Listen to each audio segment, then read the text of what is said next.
الحمد لله نحمده ونستعينه ونستغفره ونؤمن به ونتوكل عليه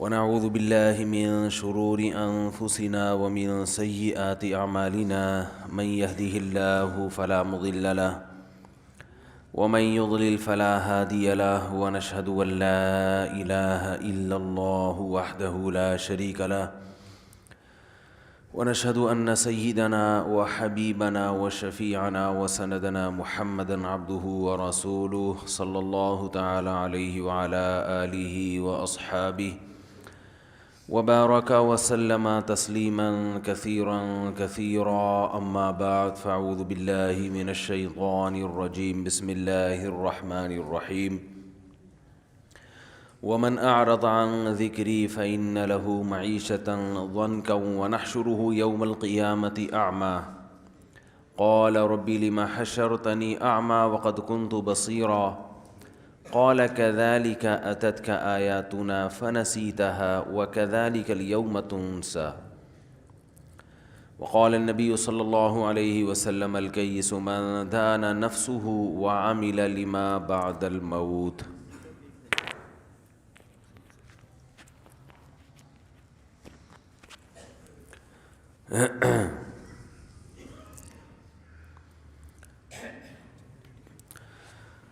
قرآن مجید کی ایک آیت اور رسول اللہ صلی اللہ علیہ وسلم کی ایک حدیث پڑھی ہے. اللہ تعالیٰ سے دعا ہے اللہ تعالیٰ صحیح طرح سے بات کہنے کی، سننے کی، سمجھنے کی اور عمل کی توفیق عطا فرمائے.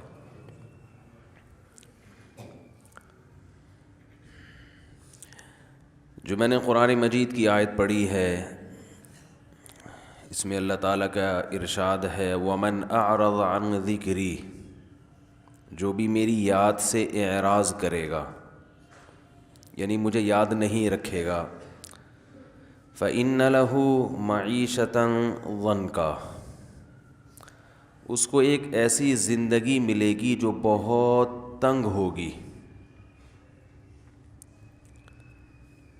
اللہ تعالیٰ نے اس آیت میں وہ لوگ جو اللہ کی یاد سے، اللہ کے ذکر سے اعراض کرتے ہیں ان کے بارے میں وعید سنائی ہے کہ انہیں زندگی تنگ ملتی ہے، تنگ. اس آیت کا جو سیاق و سباق ہے وہ حضرت آدم علیہ السلام کا دنیا میں بھیجنا، مٹی سے بنانا، ان سے پھر ایک غلطی ہوئی تو اس غلطی کی پاداش میں جنت سے نکالنا، اور پھر اللہ نے جب آدم علیہ السلام کو دنیا میں بھیجا تو اللہ نے ان سے فرمایا کہ اب یہ اعلان آپ آئندہ آنے والی نسلوں کو سنا دیں. دیکھیں جب کوئی کہیں سے ہجرت کر کے آتا ہے تو اس کی کوئی ریزن ہوتی ہے نا. ہمارے باپ دادا ہندوستان سے ہجرت کر کے آئے جب پاکستان بنا تو ہم پوچھتے ہیں کیوں آئے بھائی، وہیں رہتے. تو جواب کیا ملتا ہے؟ بھائی ایک ملک چاہیے تھا جس میں ہم اسلام کے مطابق آزادی کے ساتھ اپنی زندگی بسر کر سکیں. پھر جب ہمیں اسلام نہیں ملتا تو سوال پیدا ہوتا ہے پھر ہمیں اپنی زمینیں چھوڑنے کی، جائیدادیں چھوڑنے کی ضرورت کیا تھی. یہ ہوتا ہے نا سوال. بھئی ایک کام کیا، اس کا آؤٹ پٹ نہیں نکل رہا تو سوال ہوتا ہے کہ وہ کام پھر غلط کیا گویا، کرنا ہی نہیں چاہیے تھا. تو یہ سوال تبھی اکثر یہ سوال اٹھایا جاتا ہے بھئی جب پاکستان اسلام کے نام پہ بنا تھا تو اسلام کیوں نہیں ہے، کیوں نہیں ہے؟ تو حکومت کے پاس ان چیزوں کا جواب نہیں ہوتا.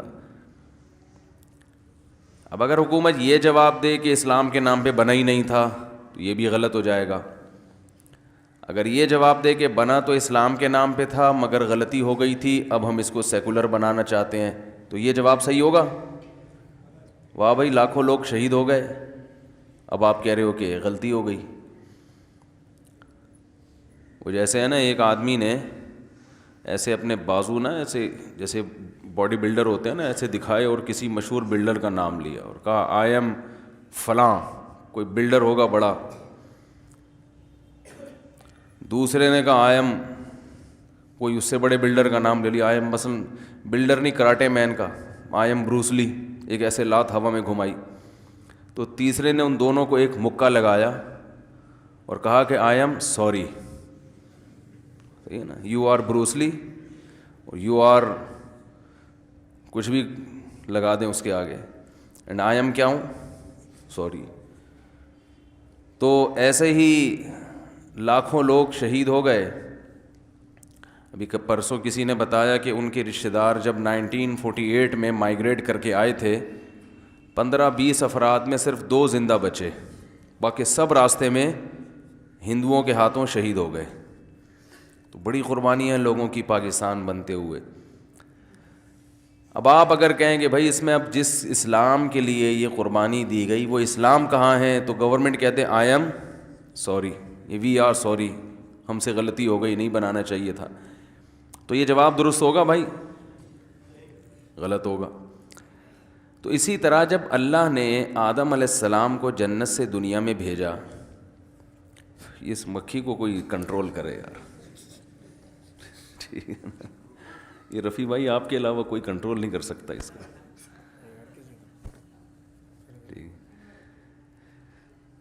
تو جب آدم علیہ السلام دنیا میں یہ ایک دفعہ ہمارے حضرت بیان فرما رہے تھے، ہمارے شیخ مفتی رشید احمد صاحب، وہ تو بے انتہا نفیس تھے، ان کے گھر میں تو مکھی کا سوال ہی پیدا نہیں ہوتا. بیان شروع کیا تو مسلسل ایک مکھی جو ہے نا وہ حضرت پہ عاشق ہو گئی،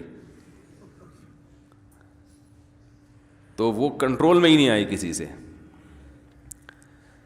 تو آدم علیہ الصلاۃ والسلام کو اللہ نے اس مٹی سے پیدا کر کے جنت میں رکھا. وہ جنت کہاں تھی یہ چیزیں ہمیں بتائی نہیں گئیں، آسمانوں پہ تھی یا کوئی اور جہان تھا، واللہ عالم. جو چیز جتنی بتائی گئی ہے ہم اس پر اتنا ایمان رکھتے ہیں. ان سے ایک غلطی ہوئی جنت سے.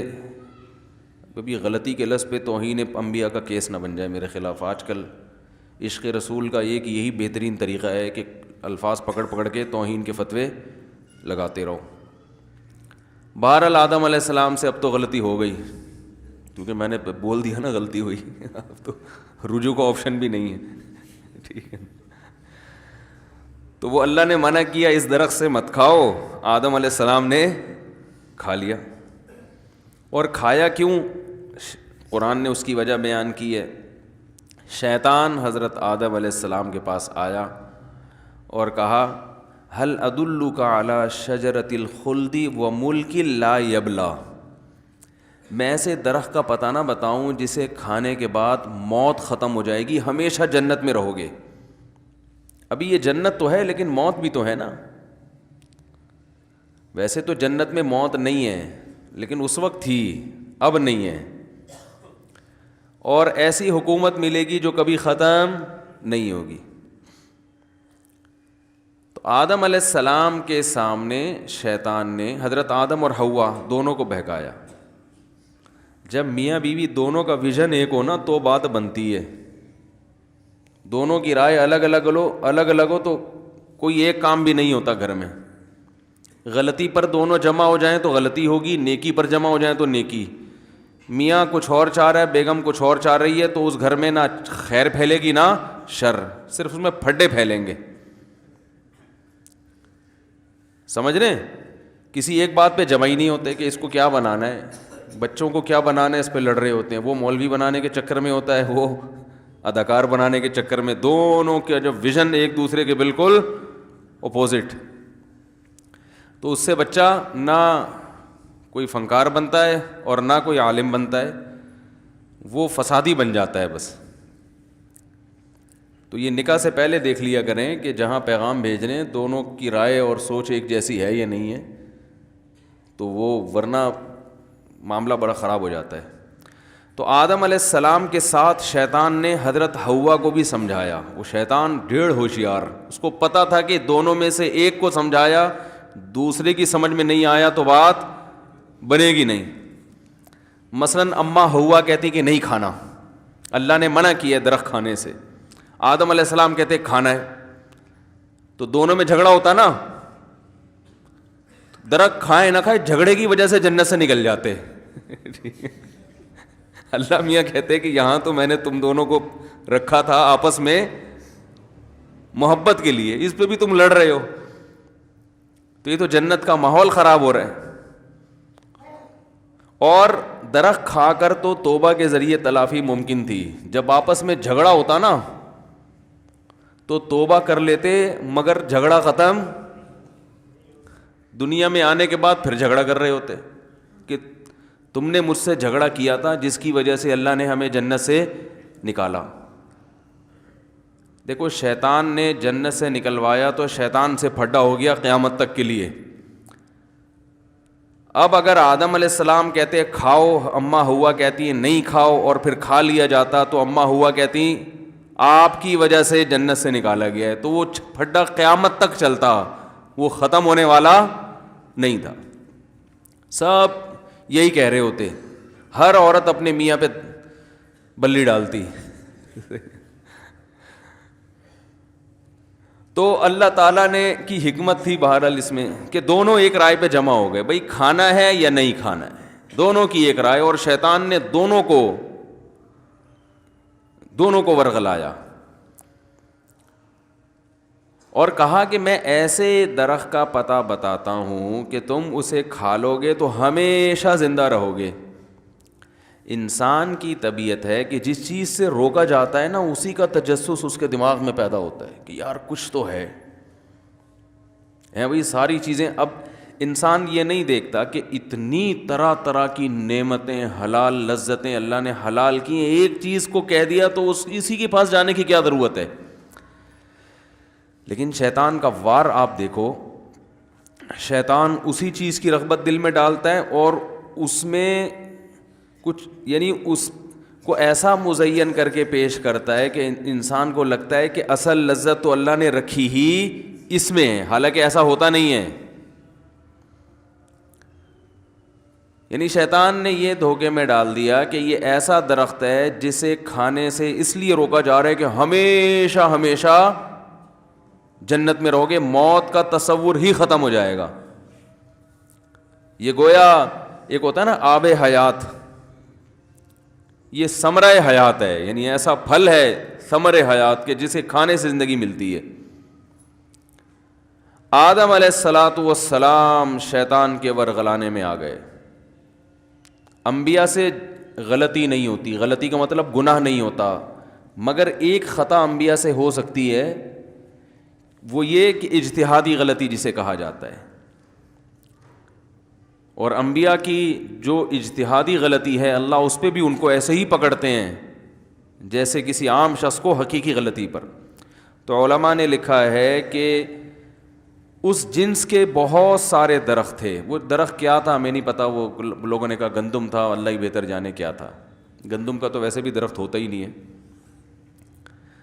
لوگ بھی چھوڑتے ہیں تو دیکھتے نہیں ہیں کہ یہ بن بھی رہا ہے کہ نہیں بن رہا. گندم کا درخت تھا کہتے ہیں. ابھی مجھے خیال آیا, ہم تو بچپن سے یہی سنتے آ رہے ہیں گندم کا درخت, لیکن اب خیال ہو رہا ہے کہ درخت گندم کا ہوتا ہی نہیں ہے. تو بہرحال وہ کچھ بھی ہو سکتا ہے. تو آدم علیہ السلام کے ذہن میں خیال آیا کہ اللہ نے یہ کہا ہے وَلَا تَقْرَبَا هَٰذِهِ الشَّجَرَةَ, ہادہ اشارہ کے وقت کہا جاتا ہے, یہ والا درخت اس کے قریب مت جانا. مطلب یہ تھا کہ یہ اس ٹائپ کے جتنے بھی درخت ہیں, مثلاً فرض کر لیتے ہیں وہ آم کا درخت تھا, تو مراد یہ تھا کہ یہ آم کھانے پر پابندی ہے, باقی جو مرضی کھاؤ. تو آدم علیہ السلام اس وقت تک یہی سمجھتے رہے کہ پابندی ہے, ہر قسم کے آم کے درخت پر پابندی. لیکن شیطان نے ورغلایا کہ صرف یہ والا, باقیوں پر اللہ نے تھوڑی پابندی لگائی ہے. تو ان کے دل میں وسوسہ آ گیا کہ باقی کھا لو. اب یہ غلطی اس لحاظ سے ہے کہ جب کوئی شخص کسی کو آرڈر دیتا ہے نا تو پہلی مرتبہ اس کا جو مطلب سمجھ میں آئے اصل مطلب وہی ہوتا ہے. اس سے بھی سبق ملتا ہے ہمیں. اور جو مطلب بعد میں آئیں بائیں شائیں کر کے ضرورتوں اور حاجات کی بیس پہ سمجھ میں آئے وہ اصل مطلب نہیں ہوتا. اس سے تقلید کا وجوب بھی ثابت ہوتا ہے کہ مسائل میں کسی ایک مسلک کو فالو کرو. لوگ مجھ سے مسئلہ پوچھتے ہیں جی ولی کی اجازت کے بغیر نکاح، میں کہتا ہوں جائز، فقہ حنفی میں جائز ہے. بھائی میں تو شافعی فقہ کو فالو کرتا ہوں، میں تو اہل حدیث ہوں، تو کہتا ہوں آپ کے لیے جائز نہیں ہے ولی کی اجازت کے بغیر نکاح. جی وہ تو قرآن حدیث کی روشنی میں جواب چاہیے مجھے. تو میں ان سے کہتا ہوں آج تک تو قرآن حدیث کی روشنی آپ پر جو روشنی ڈالتے رہے ہیں وہ اہل حدیث ڈالتے رہے ہیں آپ کے خیال کے مطابق. اب لڑکی کا ابا راضی نہیں ہے تو اب آپ کو امام ابو حنیفہ کا قول قرآن حدیث کی روشنی میں بالکل سمجھ میں آ رہا ہے. اب میں قرآن حدیث سے دلائل دوں گا تو بالکل یہ ہیں دلائل. تو جب پہلی مرتبہ یہ مسئلہ انہوں نے سنا تھا تو ان کو وہ والی رائے درست لگی تھی جس میں نکاح نہیں ہوتا. اور حنفی علماء کے جو دلائل ہیں نا قرآن حدیث والے وہ ان کو بالکل غلط لگ رہے تھے. لیکن جب اپنا مسئلہ آیا تو اب یہ والے صحیح لگ رہے ہیں، وہ والے بولتے کیوں نہیں بھائی غلط لگ رہے. جب تک 3 طلاقیں نہیں دی ہوتی تو مفتی طارق مسعود صاحب کے بیان بھی بہت اچھے ہیں، مولانا طارق جمیل صاحب بھی زندہ باد، اور امام حنیفہ کی تو کیا ہی کہنا بھائی، بڑے آرام سے دلائل سمجھ میں آتے ہیں. لیکن جب دے دی 3 تو اب وہ دلائل سمجھ میں آ رہے ہیں جن میں 3 نہیں ہوتی. یہ انسان کی نیچر ہے. اسی پہ پابندی لگانے کے لیے علماء نے کہا ہے کہ ایک مسلک کو فالو کیا جائے. خواہشات کی بیس پہ دین تبدیل کرنا، قرآن حدیث کا لیبل ہر شخص لگاتا ہے، لیکن آپ کو اس کے دلائل زیادہ سمجھ میں آتے ہیں جہاں آپ کی خواہشات جا رہی ہوتی ہیں. ایک تو ویسے بھی یاد رکھو انسان کو پرومیننٹ ہونے کا بڑا شوق ہے، نمایاں ہونے کا. جو سب جس کو فالو کر رہے ہو نا اسی کو فالو کرو گے تو اخبار میں نام تھوڑی آئے گا. ارے بھائی کسی کنٹری میں ایک ہی فقہ کو فالو کیا جا رہا ہو صدیوں سے، آپ بھی اسی کو فالو کرو گے تو کوئی چینل چلے گا آپ کا، اخبار میں نام آئے گا، شہرت ہوگی. آپ کچھ الگ سے کوئی چیز لے کر آؤ مارکیٹ میں، نماز بھی آپ کی تھوڑی سی ڈیفرنٹ ہو، مسائل بھی تھوڑے سے ڈیفرنٹ ہو، اور سب کو غلط کہو کہ یہ سارے غلط ہیں میں ہوں صحیح، تو پھر آپ کی دکان چلے گی. سمجھ میں آ رہی ہے بات؟ تو بعض لوگوں کو قرآن حدیث کے دلائل اس لیے سمجھ میں آ رہے ہوتے ہیں، حالانکہ دلائل دوسری طرف بھی ہوتے ہیں، لیکن یہ والے اس لیے سمجھ میں آ رہے ہوتے ہیں کہ ان سے ان کی دکان چل رہی ہوتی ہے. اور ویسے بھی 3 طلاق کے مسئلے میں تو اہل حدیث کا مسلک 100% غلط ہے. 3 طلاق میں تو ان سے فتویٰ لینا کسی بھی صورت میں جائز نہیں ہے. یہ الگ ٹاپک ہے، اس پہ میں کئی دفعہ دلائل سے بات کر چکا ہوں، دوبارہ ریکارڈ کرواؤں گا انشاءاللہ. ابھی میں اصل ٹاپک کی طرف آتا ہوں. تو اب دیکھیں آدم علیہ الصلاۃ والسلام کو جب یہ کہا گیا کہ بھئی یہ درخت نہیں کھانا، تو اس وقت ان کے ذہن میں یہ آ گیا تھا کہ یہ اور اس جیسے دوسرے بھی سب حرام ہیں. تو وہ صحیح مطلب تھا. لیکن شیطان نے کیا کہا، بھائی یہ والا درخت یہی تو اصل ہے، تو اب یہ نہ کھائیں، اس کے سائیڈ والا کھا لیں جو ساتھ میں لگا ہوا ہے. اب چونکہ اس میں ایک اٹریکشن شیطان نے پیدا کر دی کہ بھائی اس سے جو منع کیا گیا نا وہ کوئی ریزن ہے، اور ریزن یہی ہے کہ ہمیشہ زندہ رہو گے، تو اب آپ یہ والا کھا لیں. آدم علیہ السلام اور اماں حوا دونوں کو سمجھاتا رہا، دونوں سوچ میں پڑ گئے، دل چاہ رہا ہے کھانے کا. انہوں نے کہا چلو یہ والا نہیں تو یہ والا کون سا اللہ نے صراحتاً منع کیا ہے، کھا لیں گے، اللہ پوچھے گا تو ہم کہیں گے اے اللہ یہ والا تھوڑی تھا، تو نے تو یہ والا کہا تھا، اچھا غلطی ہو گئی، آئی ایم سوری. ٹھیک ہے نا، اے اللہ ہم سے کیا ہو گئی، غلطی ہو گئی. تو جیسے اب یہ غلطی جان کر ایسی نافرمانی نہیں ہے، کیونکہ ایک ایسی غلطی ہے جس کی تعویل ممکن ہے. تو اب جیسے ہی کھایا ہے، قرآن کہتا ہے فَأَكَلَا مِنْهَا فَبَدَتْ لَهُمَا سَوْآتُهُمَا. سب سے پہلی سزا کیا ملی ہے، اللہ نے لباس چھین لیا. دیکھو یہ سزا کے طور پر بیان کیا، لباس چھین لیا. میاں بیوی دونوں برہنہ ہو گئے، حالانکہ میاں بیوی کا آپس میں کوئی پردہ بولو بھائی نہیں ہے. لیکن اس سے ایک بات پتہ چلتی ہے کہ اگرچہ پردہ نہیں ہے لیکن نارملی حالات میں حیا کا تقاضا ہے کہ وہ لباس پہن کے رہیں، اس سے انسان کو شرم آتی ہے. اب میاں بیوی کا پردہ نہیں ہے تو اب یہ تو نہیں کہ آپ بغیر کپڑوں کے گھر میں گھومنا شروع کر دیں. نارمل کنڈیشن میں بھی آپ ایسے ہی گھومتے رہیں, یہ حیا کے خلاف ہے. تو اسلام میں بہت بڑی سزا ہے کہ کوئی دیکھنے والا بھی نہیں ہے, پھر بھی لباس چھین لینا, بے لباس ہونا, یہ کیا ہے؟ سزا ہے. تو ان لوگوں کی عقل پہ ماتم کرو جو خود سے بغیر لباس کے زندگی گزارتے ہیں, جبکہ دیکھنے والے نامحرم بہت ہوتے ہیں. بہت مشکل ہے بھائی. وہ خواتین جو بے لباس ہو کے زندگی گزارتی ہیں, اور صرف شوہر نہیں, ان پہ نامحرم مردوں کی بھی بہت نظریں پڑ رہی ہوتی ہیں, تو وہ کتنی بے عقلی ہے, ان کی حیا کیسی ختم ہو چکی ہے کہ جو چیز سزا تھی وہ اس کو انٹرٹینمنٹ سمجھ رہے ہیں. تو لباس انسان کی زینت ہے, بے لباس ہونا یہ فطرت کے, بول لو نا بھائی کیا جا رہا ہے, فطرت کے خلاف ہے, یہ سزا ہے کپڑے چھین لینا. لیکن آپ گوروں کو دیکھو, بغیر کپڑوں کے بھی کوئی ان پہ صحت پہ اثر نہیں پڑتا. ہم ازبکستان میں سوئمنگ کر رہے تھے, ایک گورا بھی نہا رہا تھا, رشیا کا گورا تھا. ہمیں نہیں پتا تھا, الحمدللہ اللہ کا بڑا فضل ہے, ہمیں نہیں پتا تھا. ہم نہاتے رہے, اکیلا وہ اور باقی ہم سب پاکستانی. تھوڑی دیر میں جب وہ نکل کے گیا ہے تو پتہ یہ چلا کہ, اب کیا پتہ بتاؤں آپ کو میں, ہم نے کہا پہلی دفعہ ہم نے ایسا منظر دیکھا تھا, بالکل ایسے نکلا ہے. اور لڑکوں نے کہا ایک دم وہ یہ کیا ہو گیا, ایک دم بوکھلا گئے نا, یہ کیا ہے بھائی, کچھ بھی نہیں. اور اس کو کوئی شرم بھی نہیں آ رہی, ایسے چلتا ہوا جا رہا ہے. ہم نے کہا یہ ہے ترقی. ترقی کی ڈیفینیشن سمجھ میں آئی. ہم تھے پسماندہ کنٹری کے, آدھے کپڑے تو ہم نے کم از کم گھٹنے اور ناف تک تو لباس ڈھانپا ہوا تھا نا, اور کچھ جو زیادہ شرمیلے تھے وہ ٹی شرٹ پہنی ہوئی تھی انہوں نے, ان کو چانپے دکھاتے ہوئے بھی شرم آ رہی تھی اپنی. تو میں نے کہا یار یہ ترقی کا معیار بن چکا ہے کہ جتنے کپڑوں میں ہوگا اتنا غریب اور پسماندہ سمجھا جائے گا, تھرڈ کلاس کنٹری سے آیا ہوا, اور جتنا کلاتھ لیس ہوگا نا جتنا کپڑوں سے پاک ہوگا اتنا زیادہ ترقی. روس تو ترقی یافتہ ملک ہے نا, رشیا کا تھا وہ بندہ, کیونکہ ہمیں تو پھر انکوائری تھی, ہم نے کہا یہ کون سے کنٹری کا آیا بھائی, کس کنٹری میں اتنی آزادی ہے. تو یہ ترقی یافتہ ممالک ہیں بھائی. اللہ تو بتا رہے ہیں کہ تمہارے دادا آدم اور حوا کو سب سے پہلے جو سزا ملی ہے وہ کیا ہے, ان کا لباس ان سے چھینا گیا.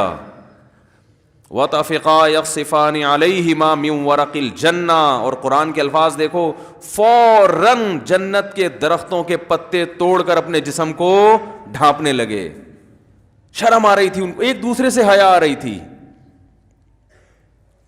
کہ سب سے پہلا کام یہ کرو کہ اپنے جسم کو ڈھانپو.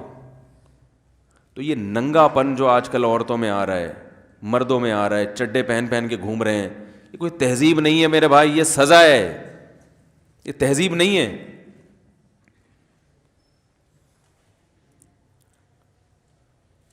شریعت میں مرد کو حکم ہے کہ ناف سے گھٹنوں تک یہ 24 گھنٹے چھپانا ہے. سمجھ رہے ہیں, یہ محرم سے بھی چھپانا ہے اور نامحرم سے بھی چھپانا ہے.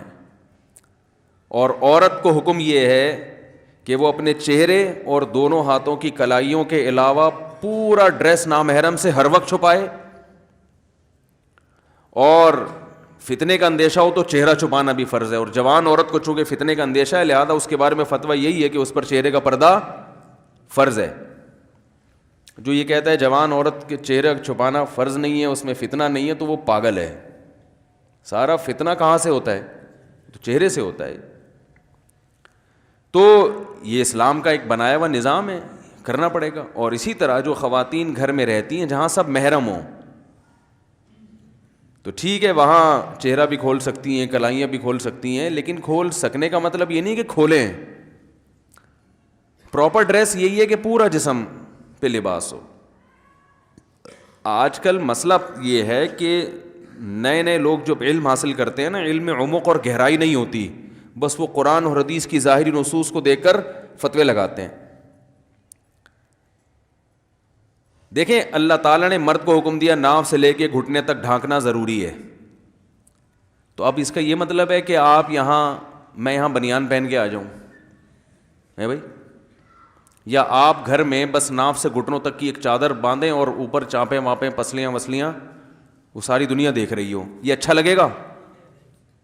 بھائی شریعت نے ایک آخری حد بیان کی ہے کہ یہاں سے یہاں تک تو ہے ہی, اس کے علاوہ جتنا لباس پہنو گے اس میں تمہاری زینت اور حیا کے زیادہ قریب ہے, وہ پسندیدہ ہے, شریعت اس پہ آپ کی تعریف کرتی ہے.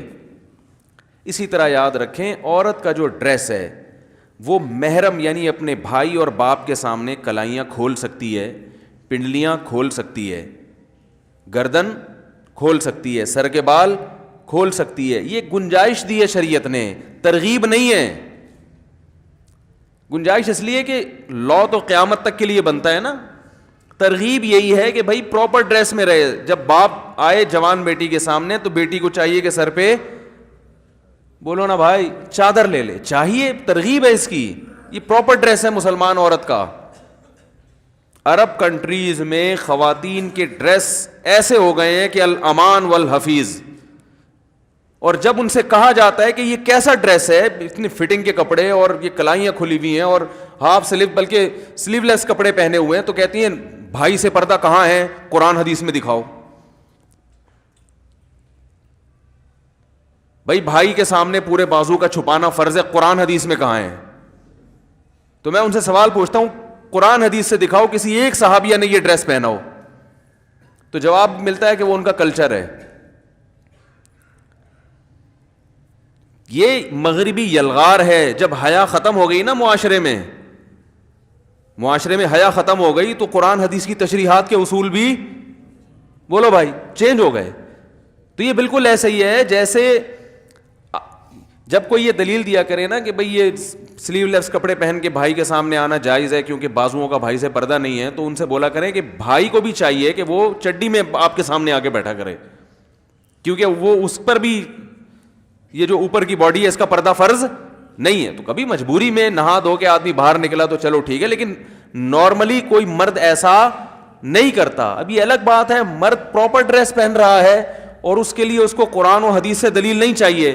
عورت آدھے کپڑے پہن رہی ہے اور دلیل میں قرآن و سنت کا حوالہ پیش کر رہی ہے, اس کا مطلب یہ کہ یہ قرآن و سنت نہیں ہے, اپنی خواہشات ہے جس پر, اور حیا بے حیائی ہے, بے شرمی ہے جس پر لیبل کس کا لگایا جا رہا ہے, قرآن و سنت کا. اس کی میں ایک مثال دیتا ہوں, اس سے بات سمجھ میں آئے گی. بعض خواتین یہ دلیل دیتی ہیں کہ عورت کے لیے بال کٹوانا جائز ہے. دلیل حدیث, رسول اللہ صلی اللہ علیہ وسلم کا جب انتقال ہوا تو امہات المومنین نے اپنے بال چھوٹے کرا لیے آپ صلی اللہ علیہ وسلم کی وفات کے بعد. تو جب امہات المومنین کے لیے بال چھوٹے کرانا جائز ہے اور کسی نے اس پر انکار نہیں کیا, تو آج خواتین بال چھوٹے کیوں نہیں کرا سکتی؟ دلیل سمجھ میں آئی ہے بھائی؟ آ رہی ہے سمجھ میں دلیل؟ یہ دلیل غلط ہے. آج خواتین جو بال چھوٹے کرواتی ہیں زینت پیدا کرنے کے لیے, شو مارنے کے لیے. امہات المومنین نے شو ختم کرنے کے لیے بال چھوٹے کروائے ہیں, زینت کو ختم کرنے کے لیے, کہ جس کے سامنے بن سمرا کرتی تھیں محمد صلی اللہ علیہ وسلم, جب ان کا انتقال ہو گیا اور اب ہمیں مزید نکاح کی اجازت بھی نہیں ہے, تو اب زینت کا دروازہ بند. اب کس کو دکھائیں لمبے بال؟ تو لمبے بالوں میں عورت کی زینت ہے. اگر عورت چھوٹے بالوں میں زینت سمجھتی ہے تو یہ تغییر خلق اللہ ہے, اللہ کی بنائی ہوئی تخلیق کو تبدیل کرنا ہے, یہ حرام ہے, ناجائز ہے. بھائی ہاں ہوں کر لیا کریں, سمجھ میں آ رہا ہے؟ تو انہوں نے تو زینت ختم کرنے کے لیے اور آپ شو مارنے کے لیے. اسلام میں عورت کے لمبے بالوں میں زینت, اللہ نے عورت کو لمبے بال دیے اس لیے کہ دیکھو آدمی جتنے لمبے بال کر لے, یہاں سے نیچے, ہم نے تو رکھ کے دیکھے ہیں نا, یہاں سے نیچے بال نہیں نکلتے, بہت زیادہ ہوں گے یہاں تک آ جائیں گے, اس آدمی کے بال اس سے نیچے نہیں, اور پھر مزید بڑھانے کی کوشش کرے گا تو پرانے والے بھی ختم ہو جائیں گے. حقیقت ہے. اور ایک عمر کے بعد آدمی یہاں سے کیا ہو جاتا ہے, دو قسم کے گنجے پن آتے ہیں مردوں میں.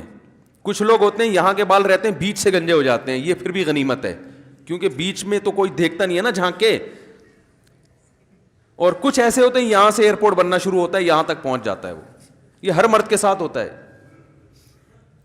لیکن خواتین کے ساتھ ایسا نہیں ہوتا, کیونکہ اگر ان کے ساتھ ایسا ہوتا تو پھر عورت نہ نظر آتی. اللہ کو یہ بات برداشت نہیں ہے کہ عورت ہو اور مرد نظر آئے. تو اس لیے اللہ نے عورت کی زینت سر کے بالوں میں رکھی. پہلے بالوں کے شیمپو آتے تھے, سر میں تیلوں کی مالش ہوا کرتی تھی, خواتین بال بڑھایا کرتی تھیں, اور اسی میں ہمیشہ مسلم معاشرے میں ایسا ہی ہوتا رہا ہے. اب گوروں میں, انگریزوں میں, یہ پھر اس وقت کوئی دلیل نہیں دیتی تھی خاتون کے امہات المومنین نے بال کٹوا لیے تھے. وہ بھائی نبی کی موجودگی میں کبھی بھی نہیں کٹوائے, وفات کے بعد کٹوائے. اس وقت کوئی خاتون یہ دلیل نہیں دیتی تھی کہ حدیث بخاری کی حدیث ہے اور مسلم کی حدیث ہے, حدیث نمبر یہ, صفحہ نمبر یہ, حدیث کا حوالہ نمبر یہ, اور یہ جو ہے نا علماء کے پاس تو کوئی دلیل نہیں ہے, ادھر تو امہات المومنین سے بال کاٹنا ثابت ہے. اس وقت کچھ نہیں, کیونکہ اس وقت زینت سمجھی جاتی تھی. جب انگریز بر صغیر میں آیا, حضرت حکیم الامہ مولانا شرف علی تھانوی رحمہ اللہ نے لکھا ہے کہ ہماری عورتیں ان کی عورتوں کو دیکھ کر ان سے متاثر ہونے لگی ہیں, اور اس کے اثرات آئے. وہی پرکٹی کس ٹائپ کی عورتیں ہوتی ہیں نا, بال کٹی, وہی پینٹیں, وہی شرٹیں, وہی سارا کلچر ہمارے یہاں آ گیا. اب اس پہ لیبل کیا لگا لیا, قرآن و حدیث میں ناجائز کہاں ہے, یہ ناجائز کہاں لکھا ہوا. عرب کے اکثر عربوں کا کلچر تباہ ہو گیا, اس کی حیا ختم ہو گئی. تو بچپن میں اپنی بچیوں کو سکھایا کریں کہ باپ جب گھر میں آئے, جوان بیٹی سر پہ بولو بھائی چادر لے لے, بھائی جب آئے تو جوان بہن کو چاہیے کہ سر پہ دوپٹہ لے لے. زیادہ سختی نہ کریں, کوئی حلال و حرام کا مسئلہ نہیں ہے, لیکن کم از کم جو بے حیائی ہمارے معاشرے میں پھیل رہی ہے, جو ماڈرنزم پھیل رہا ہے جس قسم کا, جس سے حیا ختم ہوتی جا رہی ہے, اس کے خلاف کچھ تو انسان جہاد کرے نا, کچھ تو رکاوٹ ڈالے اس میں. آج باپ کو شکایت ہے کہ بیٹی سنتی نہیں ہے بات کو, بھائی کو شکایت ہے کہ چھوٹی بہن پہ بھی میرا زور نہیں چلتا. اس لیے نہیں چلتا کہ اس سے حیا کیا ہو گئی ہے, ختم. اس میں شرم و حیا کیا ہو گئی ہے, جب لباس ایسا پہنے گی تو شرم و حیا ختم. جب شرم و حیا ختم تو بات سننا تو شرم و حیا کے بعد ہوتا ہے بھائی. جس میں شرم و حیا نہیں ہے وہ تو جواب دینے میں فخر محسوس کرتا ہے. شرم اور حیا ہی تو ہے جس سے نظام چلتا ہے دنیا میں. انسان کو شرم آتی ہے باپ کے سامنے اونچی آواز سے بات کرتے ہوئے, بوڑھے سے آگے چلتے ہوئے, علماء کی ساتھ بدتمیزی کرتے ہوئے, اور جو ہے وہ گھر میں جو رشتہ دار ہیں ان سے تمیز سے بات کرتا ہے. شرم ہی تو ہے. اگر یہ شرم آپ نے نکال دی تو بس پھر آپ خیر کی امیدیں نہ رکھیں. تو آدم علیہ الصلاۃ والسلام کو اللہ نے کیا سزا دی؟ درخت کا پھل کھاتے ہی سب سے پہلی سزا ملی ہے, اللہ نے ان سے ان کا لباس چھین لیا. وَطَفِقَا يَخْصِفَانِ عَلَيْهِمَا مِنْ وَرَقِ الْجَنَّةِ, جنت کے درختوں کے پتے فوراً اپنے اوپر ڈھانپنے لگے کہ حیا اور شرم کی وجہ سے. تو شرم انبیاء کی سنت ہے, سمجھ رہے ہیں, حیا انبیاء کی سنت ہے. اور پھر اللہ تعالیٰ نے آدم علیہ السلام سے کہا وَطَفِقَا يَخْصِفَانِ عَلَيْهِمَا مِنْ وَرَقِ الْجَنَّةِ وَنَادَاهُمَا رَبُّهُمَا أَلَمْ أَنْهَكُمَا عَنْ تِلْكُمَا الشَّجَرَةِ وَأَقُلْ لَكُمَا إِنَّ الشَّيْطَانَ لَكُمَا عَدُوٌّ مُّبِينٌ. اے آدم کیا میں نے تم دونوں سے پہلے نہیں کہا تھا کہ اس درخت کے قریب مت جانا, اور میں نے پہلے بتا دیا تھا کہ شیطان تم دونوں کا کھلا ہوا دشمن ہے, وہ تمہیں ورغلانے کی کوشش کرے گا. اب دیکھو شیطان کا ورغلانے کا اسٹائل بھی سمجھ میں آ گیا یہاں کہ شیطان ورغلاتا کیسے. لوگ یہ سمجھتے ہیں کہ شیطان گناہ کی خواہش دل میں ڈالتا ہے, یہ غلط ہے. گناہ کی خواہش یہ ویسے ہی دل میں ہوتی ہے. لوگ کہتے ہیں نا رمضان میں شیطان بند ہو جاتا ہے تو گناہ کیوں ہوتا ہے. تو گناہ کی جو خواہش ہے نا, یہ شیطان, بڑی پیاری بات کی ہے علماء نے کہ شیطان کو اللہ نے حکم دیا تھا آدم علیہ السلام کو سجدہ کرو، شیطان نے نہیں کیا، تو شیطان کو کس شیطان نے ورغلایا تھا؟ کیا ہو گیا بھائی؟ شیطان کو کسی شیطان نے بولا تھا کہ سجدہ نہیں کرو، یہ مٹی سے بنا اور تمہاری ویلیو گر جائے گی، تم آگ سے بنے ہوئے، تم مٹی کو سجدہ کرو گے تو تمہاری ویلیو ختم ہو جائے گی؟ یہ پٹیاں کس نے بنائی تھی؟ کوئی اور شیطان تھوڑی تھا۔ شیطان کی اپنے ذات میں حسد اور جیلیسی۔ تو انسان دو وجہ سے گناہ کرتا ہے، ایک تو یہ کہ اس کے دل میں خواہشات پوری کرنے کی چاہت اللہ نے ویسے ہی رکھی ہے۔ بھائی فرشتوں میں خواہشات ہوتی ہیں؟ نہیں ہوتی۔ فرشتوں میں نہ روٹی کی خواہش نہ کوئی اور خواہش، تو اللہ نے انسانوں میں رکھی ہوئی ہیں۔ روٹی بھی چاہیے، صحت بھی چاہیے، گھر بھی چاہیے، گاڑی بھی چاہیے، عزت بھی چاہیے، تو بہت ساری چیزیں چاہیے کر کے وہ ایک طویل فہرست بنائی ہوئی ہے اس نے۔ سر پہ بال بھی چاہیے، یہ بھی ضروری ہے۔ آج کل کے ہمیشہ سے چاہیے، لیکن میں ان لوگوں سے کہتا ہوں کہ جو سر کے بال کٹا کے یہ سمجھتے ہیں کہ ہم اللہ کو راضی کر رہے ہیں، کم از کم یہ الزام اللہ پہ مت لگاؤ، ٹھیک ہے نا؟ بال کٹائیں، بعض لوگوں پہ ٹرینڈ اچھی لگتی ہے، لیکن اس کو سنت نہ سمجھیں۔ تو انسان کی طبیعت ایسی ہے کہ وہ خواہشات کی طرف مائل ہوتا ہے، اس کی فطرت ہے، وہ تو شیطان نہ بھی کہے تو مائل ہوتا ہے۔ دیکھو ہم جب روزہ رکھتے ہیں تو ہمارا پانی پینے کا دل چاہتا ہے کہ نہیں چاہتا ہے پیاس میں؟ تو یہ شیطان سمجھا رہا کہ پانی پیو؟ بولے نا بھائی، وہ تو میڈیکل سائنس یہی کہتی ہے کہ جب پیاس لگے گی تو پانی پینے کا دل چاہے گا، تبھی تو روزے کا ثواب ملے گا۔ بھوک لگے گی تو روٹی کھانے کا دل چاہے گا۔ ہاں، اب مسلمان یہ دیکھتا ہے بھائی اللہ کی طرف سے اجازت ہے تو کھا لو، اجازت نہیں ہے تو نہیں کھاؤ۔ اب روزہ ہے تو اللہ کی طرف سے اجازت نہیں ہے، بعض دفعہ اللہ کی طرف سے کھانے کا حکم ہوتا ہے۔ کسی ایسے شخص نے نفلی روزہ آپ نے رکھا ہوا ہے، دعوت کر لی جو آپ کے بڑوں میں سے ہے، قریبی رشتہ داروں میں سے ہے، آپ اس کی دعوت اٹینڈ نہیں کریں گے تو وہ ناراض ہونے کا خطرہ ہے، تو پھر شریعت کا حکم کیا ہے؟ یہاں روزہ توڑ دو، روزہ توڑ کے اس کی دعوت کھا لو۔ پھر فقہا کا اختلاف ہے، بعض کہتے ہیں کہ بعد میں قضا کرے، بعض کہتے ہیں نہیں کرے۔ امام حنیفہ کے نزدیک بعد میں قضا کرنا ضروری ہے۔ تو یہاں کھانا کیا بن گیا؟ حالانکہ اس وقت دل چاہ رہا ہوتا ہے کہ نہیں کھائے، کیونکہ اتنی مشکل سے دوپہر تک کا روزہ آپ نے برداشت کر لیا، صبح کی چائے چھوڑ دی، گٹکا بھی نہیں کھایا، صبح پان بھی نہیں کھایا، اتنی قربانیاں دے کے 12-1 بجے تک آپ پہنچے اور دعوت آ گئی، اور ایسی کی دعوت آئی جو آپ کے چچا لگتے ہیں رشتے میں اور بڑے قریبی ہیں۔ اب وہ ناراض ہو جائیں گے کہ یار آج ہی روزہ رکھنا تھا، میرے بچے کا ولیمہ ہے، آج ہی روزہ رکھنا تھا۔ تو بہتر کیا ہے کہ آپ روزہ، حالانکہ یہاں دل چاہ رہا ہوتا کہ نہیں توڑو، کیونکہ فقہ حنفی میں تو بعد میں قضا کرنی پڑے گی نا اس کو، یا تو چلو بالکل ہی غریبی میں معاف ہو رہا ہوتا، کہتے بعد میں کون قضا کرے گا یار، آج رکھ لیا۔ تو خواہشات، یہ شیطان نہ بھی ہو تو انسان کے دل میں اللہ نے خواہشات کا ایک سمندر رکھا ہے۔ شیطان کیا کرتا ہے؟ شیطان یہ دیکھتا ہے کہ یہ آدمی اپنی خواہشات اس لیے پوری نہیں کر رہا کہ اس میں اس کو خطرہ ہے کہ آخرت میں جہنم کی سزا ملے گی۔ یہی وجہ ہوتی ہے نا مسلمان، ورنہ تو بھائی سارے چرسی روئنچی ہوتے بھائی۔ مجھے لوگ آ کے بتاتے ہیں کہ یار وہ فلاں کنٹری میں اتنے لوگ 99% لوگ ڈرگز لیتے ہیں۔ چرس کا انگلش میں ایک بڑا ٹیکنیکل قسم کا نام آیا ہے جس سے چرس پینے والا چرسی بھی نہیں کہلاتا اور معاشرے میں اس کی عزت ہو جاتی ہے۔ کچھ دن پہلے ایک صاحب آئے کہ بھئی یہ یو کے سے آئے ہیں اور یہ ایک انگلش میں چیز میں نام بھول گیا وہ پیتے ہیں۔ میں نے کہا یار یہ تو ہم سے زیادہ پڑھے لکھے ہیں، وہ ایسی خوبصورت چیز پی رہے ہیں۔ یہ انگلش میں نا بڑا ٹیکنیکل قسم کا نام تھا، تو میں نے کہا وہ اس کو اردو میں ترجمہ کیا، انہوں نے کہا چرس۔ تو میں نے کہا یہ بولو چرسی ہے بھائی۔ ان کو بولا تو نہیں میں نے، بے عزتی ہو جاتی، لیکن دل میں میرے خیال ہے ان کو سیدھا بولو بھائی یہ کیا ہے؟ چرسی ہے۔ مفتی صاحب اس کے ڈریسنگ پہ نہ جانا، اس کی انگلش پہ نہ جانا، ہے چرسی، اصل میں یہ ہونا چاہیے تھا۔ تو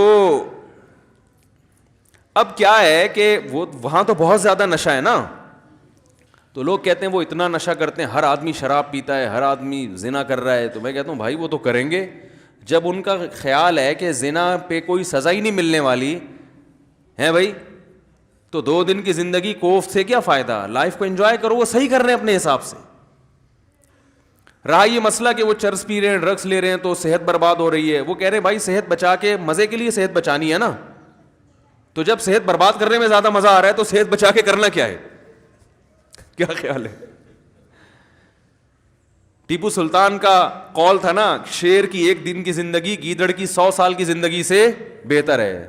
تو جو چرسیوں کے نظر میں یہ قول کا مطلب یوں ہے کہ ہیروئن چی کی 4 دن کی زندگی بغیر ہیروئن چیوں کی 4000 سال کی زندگی سے بہتر ہے. وہ کہہ رہے ہیں ہیروئن پی کے جو 4 دن میں جو مزہ آتا ہے وہ تمہاری بغیر جو ہیروئن کی زندگی ہے وہ 60-70 سال میں کیا ہے یار, یہ کوئی زندگی ہے؟ تو اس کا یہ نظریہ بن چکا ہوتا ہے. تو جب وہ اس کو کوئی آخرت کا خوف ہی نہیں ہے, اللہ کے سامنے جواب دہی کا وہ خوف ہی نہیں ہے, تو وہ جو چاہے کرے بھائی. مسلمان کیا کرتا ہے کہ جب گناہ کی طرف اس کی طبیعت مائل ہوتی ہے, جو ہر ایک کی مائل ہوتی ہے, علماء کی بھی ہوتی ہے, بزرگوں کی بھی ہوتی ہے, عامی آدمی کی بھی ہوتی ہے, یہ تو انسان کی نیچر ہے. بھائی بھوک لگی ہوگی تو روزے میں دل شدید بھوک لگ رہی ہے آپ کو. دیکھو جب رمضان گرمیوں کا روزہ ہو اور دسترخوان پہ بیٹھے ہوئے ہوں, سامنے چاٹ اور پتہ نہیں کیا کیا چیزیں مزے مزے کی رکھی ہوئی ہوتی ہیں, تو مفتی صاحب بھی ٹائم دیکھ رہے ہوتے ہیں نا جلدی جلدی, یار کتنا ٹائم رہ گیا, کیا خیال ہے؟ تو پتہ چلتا ہے بھائی اس کا بھی دل چاہ رہا ہے. تو بزرگ بیٹھے ہوں گے وہ بھی بار بار دیکھ رہے ہوں گے, اذان کی طرف توجہ ہوگی کہ یار کب سائرن بجے گا یا کب اذان ہوگی. تو یہ جو خواہشات اللہ نے ہمارے اندر رکھی ہیں, ان خواہشات کی طرف ہر ایک کی طبیعت مائل ہوتی ہے, لیکن ان خواہشات پہ مسلمان عمل کیوں نہیں کرتا؟ بھائی ناجائز ہے, ضمیر ملامت کرتا ہے, بھائی سزا ملے گی اس پر, دنیا میں بدنام بھی ہو سکتے ہیں اور آخرت میں بھی سزا مل سکتی ہے. یہ چیزیں ہیں جو زنا سے بھی روکتی ہیں, شراب سے بھی روکتی ہیں, ماں باپ کے ساتھ بدتمیزی سے بھی روکتی ہیں, اور بہت ساری چیزوں سے. شیطان کیا کرتا ہے کہ جب آپ بریک لگا رہے ہو نا, اس کے انجام کو دیکھ کے, تو شیطان اس کا بھیانک انجام پہ ایک چمک پٹی جو ہے نا, یا ایک خوبصورت چادر لگا کے اس بھیانک انجام کو خوبصورت کر کے دکھا دیتا ہے. بات آ رہی ہے سمجھ میں؟ شراب پینے والا جو پہلی دفعہ شراب پیتا ہے تو اسے پتا ہوتا ہے کہ یہ غلط ہے, تبھی وہ کبھی اپنی اولاد کے لیے شراب کو پسند نہیں کرے گا کہ میرے بچے بھی شرابی ہوں, میری بیگم بھی شراب پیتی ہو, میرے ابا بھی پیتے ہوں, میری اماں بھی پی, وہ کہے گا میں ہی پیوں, باقی میرے رشتے داروں میں کوئی نہ پیے.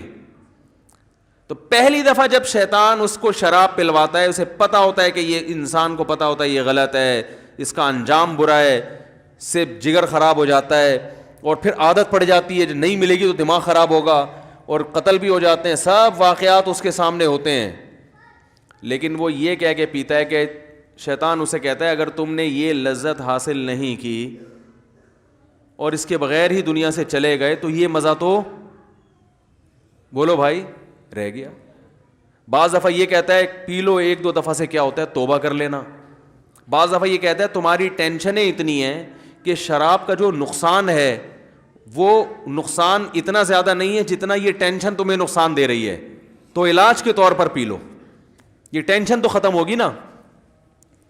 بھائی لوگوں کو غم ہوتا ہے نا, اسٹریس میں آتے ہیں, کوئی بھاگ گئی, کوئی منگنی ٹوٹ گئی, کہیں جاب لیس ہو گئے, درجنوں قسم کے مسائل دنیا میں لوگوں کے ساتھ چل رہے ہیں. تو اب وہ اسٹریس ہوتی ہے, ٹینشن, وہ چائے سے ختم نہیں ہوتی, وہ کافی سے ختم نہیں ہو رہی, تو کہتے ہیں یار تھوڑا سا پی لیتے ہیں, دماغ کیا ہو جائے گا ریلیکس, وہ ٹینشن بھول جائیں گے. تو یہ شیطان یہ کیا کرتا ہے, وَزَيَّنَ لَهُمُ الشَّيْطَانُ أَعْمَالَهُمْ, شیطان قرآن کہتا ہے کہ شیطان کسی برائی میں جو بدبو ہے نا اور جو گندگی ہے اس کو ہٹا کے اس کو مزین کر دیتا ہے. زینت کسے کہتے ہیں؟ زینت کہتے ہیں نا کوئی مزین کا مطلب یہ نہیں کہ یہ چیز واقعی اچھی ہے یا نہیں ہے, میک اپ اچھا ہے, اس کو زینت کہتے ہیں. بھائی زینت اوپر کی چیز ہے نا, خواتین جو بیوٹی پارلر میں جا کے بنتی ہیں تو کیا اندر سے تھوڑی چینج ہو جاتی ہیں؟ جو بدصورت ہے وہ بدصورت ہی رہتی ہے, جو خوبصورت ہے وہ خوبصورت, لیکن بدصورت کو ڈسٹیمپر کر کے خوبصورت بنا دیا. دیکھنے میں بیوٹی پارلر والوں کی کوشش ہوتی ہے کہ دیکھنے میں اچھی لگے. دولہا بھی آج کل بیوٹی پارلر جا رہے ہیں, تو اس کا مقصد کیا ہوتا ہے؟ دیکھنے میں کیسا لگے. تو زینت کا تعلق دیکھنے سے ہے کہ دیکھنے والوں کو اچھا لگے, حقیقت میں اندر سے اچھا ہو یا نہ ہو. کیونکہ اندر سے اچھا کرنا, اس کے لیے بادام کھانے پڑیں گے روزانہ 1 پاؤ, پستے کھانے پڑیں گے, اور پھر ایکسرسائز, جاگنگ. کہتے ہیں یار 6 سال میں جا کے پھر بھی یقین نہیں ہے کہ لگیں گے بھی نہیں لگیں. صحیح ہے نا. تو اس کا طریقہ یہ وقتی طور پہ بادام میں وٹامن ای ہوتا ہے, تو ایسا کوئی ڈسٹمپر کر دو جو دیکھنے میں ای نظر آئے, دیکھنے میں لگے بھائی اسکن جو ہے وٹامن ای سے بھری ہوئی ہے. تو وہ وقتی طور پر کام چلایا, اس کے بعد پھر جو ہے شادی مادی ہو گئی, اس کے بعد دوبارہ سے ویسے ہی پرانے جیسے تھے ویسے ہی نکل آئے. تو زینت کا مطلب کیا ہوتا ہے؟ دیکھنے میں اچھا. تو قرآن کے الفاظ دیکھیں, وَزَيَّنَ لَهُمُ الشَّيْطَانُ أَعْمَالَهُمْ, شیطان ان کے برے اعمال کو مزین کر دیتا ہے, یعنی برائی سے برائی ختم نہیں کر سکتا, لیکن وہ ایسا بنا دیتا ہے کہ دیکھنے میں وہ برا کیا لگ رہا ہوتا ہے؟ اچھا لگ رہا ہوتا ہے, دیکھنے میں اچھا لگ رہا ہوتا ہے. غور کرو گے تو نہیں لگے گا. دیکھو جو چیز دیکھنے میں اچھی لگ رہی ہوتی ہے, اگر اس کی گہرائی میں جا کے غور کرو گے تو پھر عقل فیصلہ کرتی ہے حقیقت میں بھی ہے یا نہیں ہے. لیکن شیطان جب دیکھنے میں ایک چیز کو اچھی بنا دیتا ہے نا, تو شہوت پرست لوگ پھر زیادہ ڈیپ میں جا کے غور کرنے کا تکلف نہیں کرتے. وہ کہتے ہیں یار اچھا ہے نا, بس نظر آ رہا ہے نا اچھا, تو حاصل کر لو اس کو. شراب جیسی بدبودار چیز کو بھی شیطان اچھا بنا کے پیش کر دیتا ہے.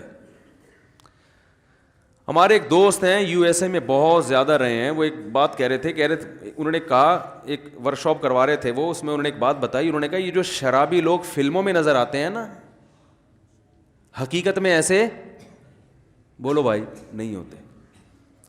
انہوں نے کہا میں یو ایس اے کی پولیس میں رہا ہوں, تو فلموں میں جو شرابی کا وہ دکھایا جاتا ہے نا, وہ تو ایسا دکھایا جاتا ہے کہ ہر آدمی کا دل چاہتا ہے کاش میں بھی ایسا ہوتا. صحیح ہے نا. لیکن جو سچی مچی کے شرابی ہیں, ان کی جب پی کے نکلے ان کی کنڈیشن دیکھو تو انسان پناہ مانگتا ہے کہ یہ انسانیت کے لیے بدنما داغ ہے یہ. اور یہ میں نے بھی جب میرے ملکوں میں سفر ہوئے تو اپنی آنکھوں سے دیکھا.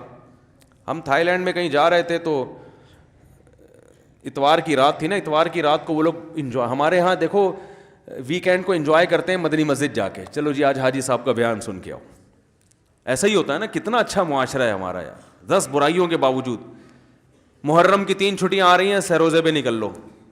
محرم کی چھٹیوں میں نکلتے ہیں نا لوگ کہ جی ویسے تو ٹائم نہیں ملتا, تو چلو زیادہ زیادہ یہ ہوگا کہ ساحل پہ چلے جائیں گے. ہمارے ایک دوست تھے جرمنی میں, انہوں نے کوئی اپنی کہیں پنجاب کی نا فیملی کی ویڈیو کسی گورے کو دکھائی جو شادی میں ناچ رہے ہیں. تو ہم تو اسی پہ لا حول ولا قوت پڑھتے ہیں کہ بھائی ناچ رہے ہیں یار, کتنی بری بات ہے. تو گورے کو اس پہ ہو رہا تھا, اتنے اچھے لوگ ہیں, یہ کہہ رہے یہ شراب نہیں پی انہوں نے, یعنی گورے کا خیال یہ تھا یہ پی کے ناچ رہے ہیں. تو ہمارے وہ دوست میرا شاگرد ہے, اس نے کہا کہ ان میں سے ایک نے بھی پی نہیں ہے, اور یہ معاشرے کے لبرل ترین لوگ ہیں. صحیح ہے نا, جو مذہب سے بالکل دور ہیں, جن میں مرد بھی ناچ رہے ہیں عورتیں بھی ناچ رہے ہیں. تو گورے کو یہ نہیں تھا مخلوط ماحول, توبہ توبہ, یہ تو ان کی ڈکشنری سے ہی نکل چکی ہیں چیزیں. وہ یہ تھا, گورا پوچھ رہا تھا انہوں نے تو شراب پی بھی ہوگی. تو انہوں نے کہا نہیں بھائی اتنے خراب نہیں ہیں, بغیر پیے ناچ رہے ہیں. تو اس پہ اس گورے نے یہ اشکال کیا کہ یار یہ پیے بغیر اتنا خوش کیسے ہیں کہ ناچ رہے ہیں, یعنی بغیر پیے یہ خوشی سے ناچ رہے ہیں. کیونکہ اس کا خیال یہ تھا کہ غم بھلانے کے لیے پینا ضروری ہے, اور غم اتنے جب کسی کے ساتھ لگے ہوئے ہوں تو وہ ناچ نہیں سکتا. اور یہ بھی لازمی ہے کہ ہر ایک کے ساتھ اتنے غم بھی لگے ہوئے ہیں. تو یہ سارے مقدمات اس نے خود فرض کیے. تو اس نے سوال یہ کیا کہ یار یہ بغیر پیے کیسے ناچ رہے ہیں, اتنے خوش کیسے نظر آ رہے ہیں. تو میں نے اس سے کہا, اس شاگرد سے, دوبارہ اس گورے سے ملاقات ہونا تو اس سے کہنا کہ آپ کو اس پر اشکال ہوتا ہے کہ یہ پیے بغیر اتنے خوش کیسے ہیں کہ ناچ رہے ہیں. تو کہنا کہ ایسا طبقہ بھی ہے جو ناچے بغیر خوش ہے, اس کو خوش رہنے کے لیے ناچنے کی ضرورت بھی نہیں ہے. سمجھ میں آ رہی ہے بات؟ کیونکہ یہ تو ان کے ہاں یہ تو تصور ہی نہیں ہے نا کہ بغیر ناچے نہ ڈرامے نہ فلمیں, ویسے ہی مدنی مسجد جا کے خوش ہو رہے ہیں یار. ہیں ویکینڈ کو انجوائے کیسے کر رہے ہیں, محرم کی چھٹیوں میں سہ روزے کی جماعتیں اس پہ خوش ہیں, 4 مہینے کے لیے گئے ہوئے ہیں, خوش ہو گئے. ان کی خوشی مصنوعی ہے, خوش ہونے کے لیے ان کو ناچنا پڑتا ہے. سمجھ میں آ رہی ہے بات؟ تو خیر جلدی سے موضوع سمیٹوں, یہ گھڑی بھی 7:45 بجا رہی ہے. اب دیکھو میں تو 12 گھنٹے اور کھینچ لیتا بیان, یہ تو شکر ہے مجھے پتہ چل گیا کہ یہ گھڑی کیا ہے, سامنے والی گھڑی خراب ہے, تو اس میں دیکھنا پڑے گا. تو آدم علیہ الصلاۃ والسلام, ہاں اللہ تعالیٰ نے ان کو جنت سے نکالا. تو قرآن کے الفاظ ہیں کہ شیطان کیا کرتا ہے, عمل کو مزین, برے عمل پہ خوبصورت جیسے کوئی گند پڑا ہوا ہو, اس پہ آپ ایک ریشمی چادر ڈال کے سامنے رکھ دیں تو دیکھنے میں لگے گا بھائی بڑی کوئی مرغوب ڈش ہے, وہ اندر جاؤ گے گھسو گے تو پتہ چلے گا گند ہے. تو شیطان بھی پٹیاں پڑھاتا ہے, شرابی کو یہ سکھا دیتا ہے کہ بھائی دیکھو پی لے کے تھوڑا سا کیا ہوگا, سٹریس ختم ہو جائے گی, ہر وقت کی ٹینشن. تو یہ نہیں پتا بھائی صاحب تو نے جو اتنی ٹینشنیں پالی ہوئی ہیں ان میں سے ایک اور ٹینشن پال رہے تو 10 پہلے تھی, یہ ٹینشن ختم نہیں کرے گی بلکہ ایک اور ٹینشن, اب ایک شراب کی ٹینشن بھی تمہارے ساتھ لگ گئی ہے. پہلے 10 غم تھے, 10 غم میں ایک جاب لیس ہونا, ایک بیگم کا قابو میں نہ آنا اور عاملوں کا پیسے کھا جانا, صحیح ہے نا, گھر میں خون کے چھینٹے نظر آنا, سر پہ بال نہ اگنا, اور چھوٹے بھائی کے ساتھ یہ گھٹنے کا مسئلہ اور بڑے والے کے ساتھ گردے کا مسئلہ اور تمہیں شوگر کا مسئلہ. یہ 10 قسم کی ٹینشنیں اور تھیں جن کو سوچ سوچ کے تم پاگل ہو رہے تھے, محلے میں عزت نہ ہونا. اب شراب ان ٹینشنوں کو ختم نہیں کرے گی, ایک اور ٹینشن پیدا کر دے گی. وہ ٹینشن یہ کہ اب یہ نہ ملی تو وہ باقی 9 ٹینشنیں بھول جائے گا. تو سب سے بڑی ٹینشن تیری یہ کہ یہ ہر وقت چاہیے تجھے, اور جب پیے گا تو پبلک ٹینشن میں آ جائے گی تیری وجہ سے. کیا خیال ہے؟ بیگم الگ ٹینشن میں. تو اب تو سراپا ٹینشن بننے والا ہے, سر سے پاؤں تک قوم کے لیے ٹینشن. کبھی ڈرائیونگ کے دوران زیادہ پی لی تو بندے مار دیے 2-4. میں ایک دفعہ پائلٹ کے ساتھ سفر کر رہا تھا, ایک بڑے زبردست, میں نہیں اب کمپنی کا نام نہیں لوں گا, انہوں نے منع کیا تھا. تو سلام دعا نکل آئی تو ان سے اچھی سلام دعا ہو گئی جہاز میں نا. تو وہ انہوں نے بڑے دلچسپ واقعات سنائے. میں نے کہا یار یہ جہازوں کے حادثات کے واقعات, میں نے کہا یار یہ اتنا زیادہ غیر ملکی ممالک میں سیکیورٹی ہے تو وہاں جہاز کے تباہ ہونے کے واقعات کیوں ہوتے ہیں؟ بھائی سیکیورٹی کے لحاظ سے ہم تو ان کا مقابلہ کر ہی نہیں سکتے, تو وہاں تو جہاز تباہ ہونا ہی نہیں چاہیے کبھی بھی. تو وہاں کیوں ہو جاتا, ترقی یافتہ کنٹریز میں کیوں ہوتا ہے, وہاں بھی بعض دفعہ ہو جاتے ہیں نا. تو انہوں نے کہا کچھ واقعات تو ایسے ہوئے ہیں کہ پائلٹ نے زیادہ پی لی تھی, حالانکہ چیک اپ ہوتا ہے ان کا, لیکن وہ چیک اپ ہونے کے باوجود بھی بعض دفعہ آدمی, بھائی چیک اپ جس ڈاکٹر نے کیا 2 بوتلیں اس کو بھی دے دو, نکل لو, اس میں کیا خیال ہے؟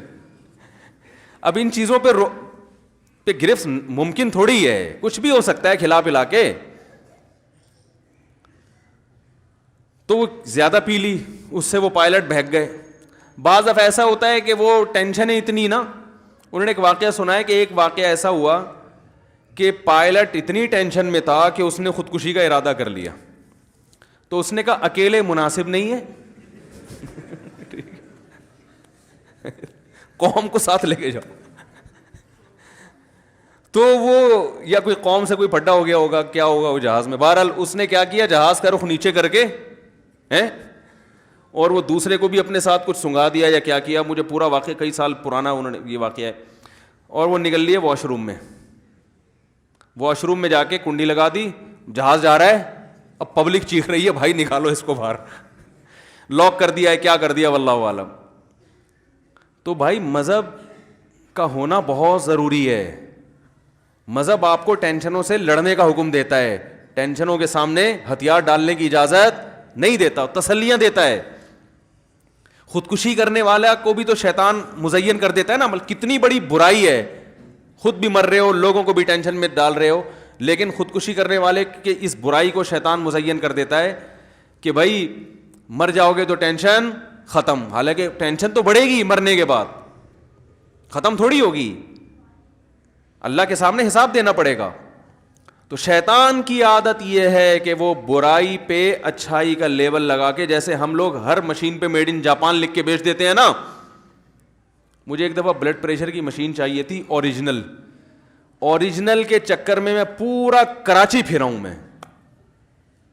بالآخر ہر جگہ گئے, بڑی مہنگی ملی, مہنگی. میں نے کہا یار مہنگی کو چھوڑو, اوریجنل ہو, ڈیجیٹل مشین جو ہے نا.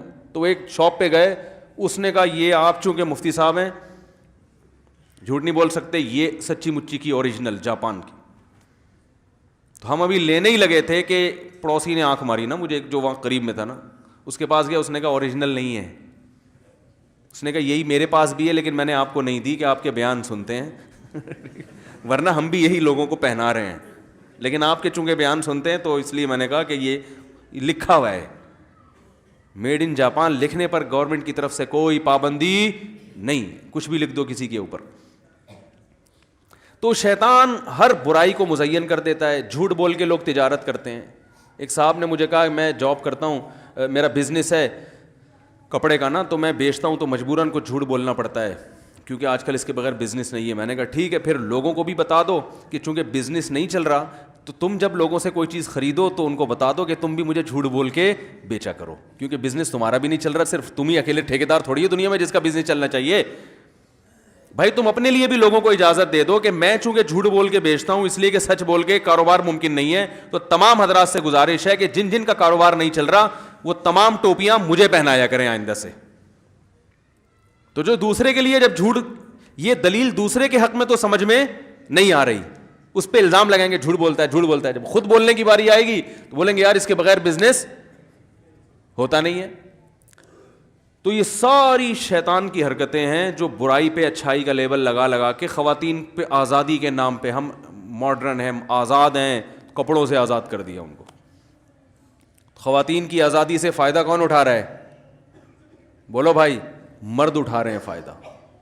مردوں کے مزے لگ گئے, لیبل یہ لگایا جا رہا ہے کہ مرد جب آزاد ہیں تو ہم کیوں آزاد نہیں ہیں. او بھائی, مرد کے آزاد ہونے سے آپ کو فائدہ نہیں ہے, لیکن آپ کے آزاد ہونے سے مزے کس کے ہیں؟ مرد کے ہیں. بربادی آپ کی ہے, تباہی آپ کی ہے. ہر برائی پہ لیبل لگائے ہوئے بڑے ٹائٹ نا, خوبصورت خوبصورت. تو موضوع میرا کچھ اور تھا, بات کہیں اور چلی گئی, جلدی سے اس کو سمیٹتا ہوں میں. تو اللہ تعالیٰ نے آدم علیہ الصلاۃ والسلام کا پورا واقعہ بیان کیا, اس میں بڑے اسباق اللہ نے بیان کیے کہ ان سے لباس چھینا, وہ لباس جو ہے نا وہ تلاش کرنے لگے. پھر اللہ نے ان کو حکم دیا کہ اس جنت سے نکل جاؤ. پھر اللہ نے ان کو زمین پہ بھیجا, اور پھر اللہ نے اعلان کروا دیا کہ آدم علیہ السلام کو حکم دیا کہ اپنی اولاد میں ہمیشہ کے لیے یہ اعلان کر دیں, یہ اعلان کر دیں کہ اب پیغمبر آتے رہیں گے اور آپ کو حق کی تعلیم دیتے رہیں گے. جو پیغمبروں کی دعوت پر لبیک کہے گا اس کے لیے یہ جنت دوبارہ مقدر, اور پھر ایسا مقدر بنے گی کہ اس میں کوئی ایک درخت بھی ایسا نہیں ہوگا جس کے کھانے پر اللہ کی طرف سے پابندی ہو, ہمیشہ ہمیشہ کے لیے. اور ومن اعرض عن ذکری, جو میری یاد سے اعراض کرے گا یعنی میرے احکام کو فالو نہیں کرے گا, تو اے آدم ان کو اعلان کر دیں فإن له معیشۃ ضنکا, اس کو دنیا میں ہی تنگ زندگی دے دوں گا. کتنے لوگ ذہنی مریض بن چکے ہیں. اسٹریس ہر آدمی کی بیماری ہے, ہر آدمی کی, ہر دوسرا آدمی کس میں ہے. ایک صاحب میرے پاس آئے, کہہ رہے مفتی صاحب ایک عجیب ٹینشن ہے, نیند نہیں آتی, پریشان ہوں. میں نے کہا کیا وجہ پر؟ کہہ رہے وجہ تو کچھ بھی نہیں ہے. کہہ رہے سب کچھ صحیح ہے پھر بھی کیا ہے؟ خوف ہے, پریشانی ہے, ٹینشن ہے. تو دنیا سے دل لگا لیا, محبت دنیا سے کر لی, حالانکہ مسافر خانہ ہے, تو ٹینشن ہوگی کہ نہیں ہوگی؟ ارے بھائی آپ بزنس کلاس میں ٹرین میں سفر کر رہے تھے, آپ غریب آدمی تھے, جھونپڑی تھی آپ کے پاس, بزنس کلاس میں لا کے آپ کو کسی نے بٹھا دیا, ایئر کنڈیشن روم, اور بٹن دبا رہے ہیں, وہ آ رہا ہے مٹی والے چاول لے کے, وہ آتا ہے اکثر, میں نے وہی مٹی والے چاول ہی نکلتے ہیں, اللہ تعالیٰ ہدایت دے ان کو. بزنس کلاس کی بات کر رہا ہوں. وہ بریانی لے کے آیا, بریانی کے نام پہ ایک دھبا دیا اس نے آپ کو, وہ بریانی نہیں ہوتی جو شاید اب نئی ٹرینوں میں کچھ آ گئی ہو, تو وہ آپ کو اب اتنا مزہ آنے لگا کہ اب آپ کو اس ٹرین کے ڈبے سے محبت ہو گئی ہے بھائی, کہ یار یہ تو بڑا زبردست اے سی روم ہے اور ماشاءاللہ واش روم بھی بڑا صاف ستھرا. اب آپ کو اس سے محبت ہو گئی, اب آپ بڑی ہنسی خوشی وہاں زندگی گزارنا آپ نے شروع کر دیا. لیکن آپ کو یہ احساس مسلسل کھایا جا رہا ہے کہ بھائی یہ لاہور پہ ٹرین کیا خیال ہے رک جائے گی اور مجھے وہاں سے پھر اب دوبارہ اسی جھونپڑے میں جانا ہے جو میں لاہور چھوڑ کے آیا تھا. اب آپ کو جب ٹینشن ہوگی تو یہ ٹینشن آپ کی پیدا کردہ ہے نا کہ بھائی یہ ڈبہ ہے, ٹرین کی بوگی ہے, اس سے دل لگانے کی آپ کو ضرورت کیا تھی؟ یہ تو مسافر خانہ ہے, یہ تو مسافر خانہ ہے. تو اللہ سے جن لوگوں نے دل نہیں لگایا میرے بھائی, جب دنیا سے جب انسان دل لگائے گا تو وہ ٹینشن ہے اس کا مقدر ہے, وہ خوش ہو ہی نہیں سکتا, وہ گولیاں کھا کے خوش ہوگا بس. تبھی دیکھو نا ٹینشن ختم کرنے کے لیے کیا کچھ کھایا جا رہا ہے. ہمیں تو گٹکے کا نام یاد ہو گیا, اب تو وہ لوگ کہتے ہیں مجھ سے یہ پرانے زمانے کی پرانی باتیں ہیں, مین پوری ہے اور پتہ نہیں کیا کیا چیزیں, سگریٹ, اور جو چائے پیتے ہیں وہ سارا دن پھونک رہے ہیں چائے, ہر وقت چائے چاہیے ان کو کیونکہ بور ہونے لگتے ہیں. بھائی نہ کوئی فلم دیکھ رہے ہیں, نہ کوئی ڈرامہ دیکھ رہے ہیں, نہ کوئی, تو پھر چلو چائے ہی ہو جائے. ایسا ہوتا ہے کہ نہیں ہوتا؟ سب سے زیادہ گورنمنٹ کے ملازمین آفس میں بیٹھ کے چائے پیتے ہیں کیونکہ ان کے پاس کرنے کے لیے کوئی کام ہوتا نہیں ہے, تو وہ ٹائم پاس کرنے کے لیے ان کو چائے چاہیے.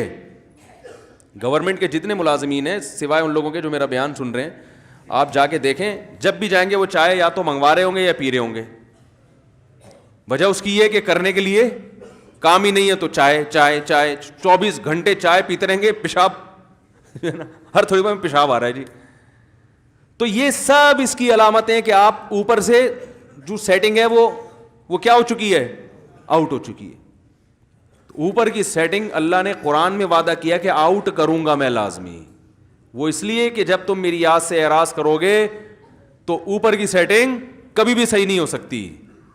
علماء کہتے ہیں نا دل یہ تمام پورے جسم کا بادشاہ ہے, اور بادشاہ جب کسی ملک پہ حملہ کرتے ہیں تو بادشاہ کو گرفتار کرنے کی کوشش کرتا ہے, وہ بھنگی چمار کو فوکس نہیں کرتا. تو اللہ تعالیٰ جب کسی سے دشمنی کرتے ہیں تو اللہ اس کے دل کو قابو میں لے کے اس میں پریشانی ڈال دیتے ہیں. باقی جسم کے پارٹس کو اللہ تعالیٰ ان سے دشمنی نہیں کرتے. اللہ کہتے ہیں سب صحیح ہوگی, باڈی پورا فٹ فاٹ ہوگا, کوئی مسئلہ نہیں ہوگا, لیکن دل میں اپنے قابو میں لے کے اس میں پریشانی ڈال دوں گا.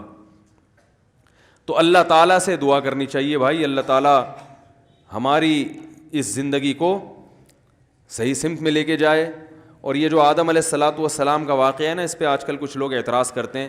جمعے کی نماز کے بعد انشاءاللہ ایک نکاح بھی ہے اور پھر کچھ دیر مسائل کا سیشن بھی ہوگا. اور یہ جو آدم علیہ السلام کے واقعے پر ایتھیسٹ لوگ جو اعتراض کر رہے ہیں, اس کا بھی میں کچھ چھوٹا سا جواب دوں گا, کیونکہ یہ لوگ تو کہتے ہیں سب اساطیر الاولین, یہ جو قرآن اور تورات اور انجیل نے یہ جو آدم اور حوا کے واقعات بیان کیے ہیں یہ پرانے لوگوں کے پرانے قصے, ان کا حقیقت سے تعلق نہیں ہے. حالانکہ ان کا حقیقت سے تعلق ہے. تو جمعے کی نماز کے بعد ایک نکاح بھی ہے, نکاح میں تو تھوڑا سا ٹائم لگے گا, اس کے بعد پھر انشاءاللہ کچھ سوال کے جواب, اور یہ اس پر بھی میں تھوڑی سی روشنی ڈالوں گا. اللہ تعالیٰ ہماری زندگیوں میں سکون پیدا کرے, اور سکون اللہ سے لڑ کے حاصل نہیں ہو سکتا. سبحانک اللہم و بحمدک, نشہد ان لا الہ الا انت, نستغفرک و نتوب الیک. Thanks for watching. Don't forget to like, comment, share and subscribe to Mufti Tariq Masood Speeches channel.